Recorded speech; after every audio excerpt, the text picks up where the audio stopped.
आपके दो हाथ जादूगर नहीं है, फिर भी जादू दिखा सकते हैं।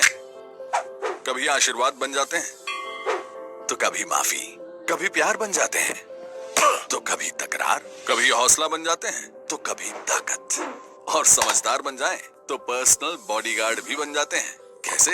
देखिए, दो हाथों की मदद से आप साबुन के झागों से वायरस की धुलाई भी कर सकते हैं। नाक मुंह ढकने के लिए मास्क पहन सकते हैं, खिसक जाए तो ऊपर भी चढ़ा सकते हैं। इन्हीं हाथों से तो 2 गज की दूरी नापकर आप सुरक्षित भी रह सकते हैं। तो हरियाणा, दिखा दो अपने हाथों का जादू और बन जाओ देश की सावधानी की राजधानी। रादौर में यमुना नदी के नगली घाट पर बनाया गया अस्थायी पुल का कुछ हिस्सा पानी के तेज बहाव में टूटा। पहाड़ों में हुई बारिश से यमुना नदी के नगली घाट पर आवाजाही के लिए बनाया गया अस्थायी पुल का कुछ हिस्सा शुक्रवार की शाम को टूटकर पानी में बह गया, जिससे क्षेत्र का संपर्क उत्तर प्रदेश से कट गया। अस्थायी पुल बह जाने से क्षेत्र व यूपी के लोगों की आवाजाही पूरी तरह से बंद हो गई है। स्थानीय ग्रामीण सर्वजीत ने बताया कि पहाड़ों में बारिश होने के बाद यमुना नदी में भारी मात्रा में पानी छोड़ा गया, जिससे नगली घाट का अस्थायी पुल का कुछ हिस्सा पानी में बह गया, जिससे आवाजाही पूरी तरह से बंद हो गई है। अब किसान अस्थायी पुल टूटने से अपनी जान जोखिम में डालकर पैदल यमुना नदी पार कर रहे हैं। मौके पर यमुना नदी पार करने के लिए कोई नाव भी नहीं है।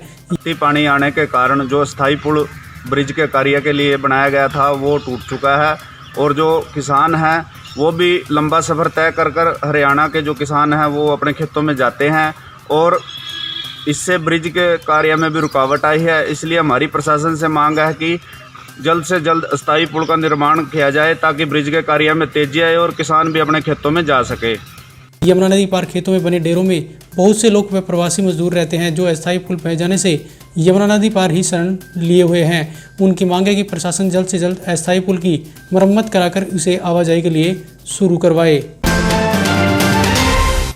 रादौर के गांव गुमथला राव स्थित इंकलाब मंदिर में महान क्रांतिकारी अमर शहीद सुखदेव को जन्मदिवस पर किया गया याद। इंकलाब मंदिर में शनिवार को महान क्रांतिकारी अमर शहीद सुखदेव का जन्मदिवस केवल इंकलाब मंदिर के संस्थापक द्वारा पुष्प भेंट कर मनाया गया। कोरोना के चलते इंकलाब मंदिर में सभी कार्यक्रमों को लोगों के आने पर पूर्णतः रोक लगाई गई है। इंकलाब मंदिर संस्थापक एडवोकेट विराम सिंह ने बताया कि वीर क्रांतिकारी सुखदेव सिंह भगत सिंह की तरह बचपन से ही आज़ादी का सपना पाले हुए थे।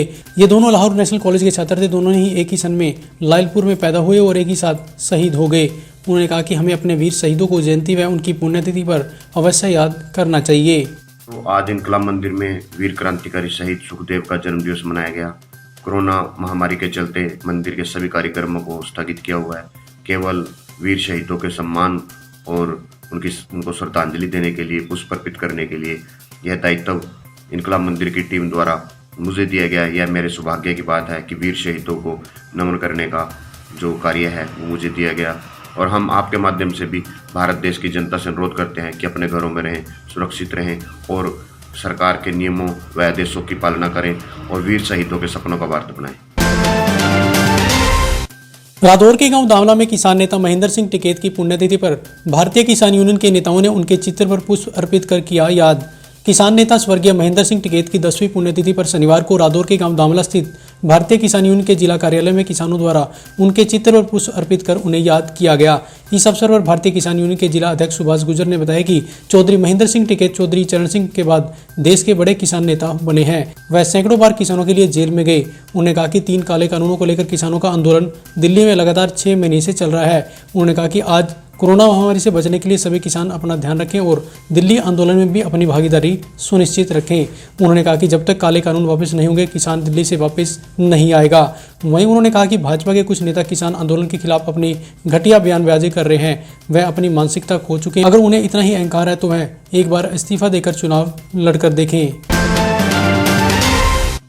रादौर में लॉकडाउन के दौरान सड़कों पर घूम रहे बेसहारा पशुओं के लिए चारे का प्रबंध कर रहे गोवंश संवर्धन न्यास संस्था के सदस्य। कोरोना महामारी पर काबू पाने के लिए सरकार द्वारा लॉकडाउन लगाया गया है, जिससे काफ़ी लोगों का रोजगार भी बुरी तरह से प्रभावित हुआ है। वहीं इस लॉकडाउन की मार से सड़कों पर घूमता बेसहारा गोवंश भी अछूता नहीं है, जिसकी मदद के लिए गोवंश संवर्धन न्यास संस्था आगे आई है। शनिवार को भी अभियान के 10 सदस्यों द्वारा रादौर में कई जगह इन बेसहारा गोवंशों पर हरा चारा डाला गया। संस्था के सदस्यों रोहित चौधरी, प्रदीप यादव, लक्की शर्मा, अभिषेक काम्बोज, कुलदीप बुबका आदि ने बताया कि उनकी संस्था जब से जिले में लॉकडाउन लगा है तब से बेसहारा गोवंश को हरा चारा डालकर उनकी भूख मिटाने का काम कर रही है। उन्होंने बताया कि अगर उन्हें कोई गोवंश बीमारी या घायल मिलता है तो उसका इलाज भी उनके द्वारा करवाया जाता है।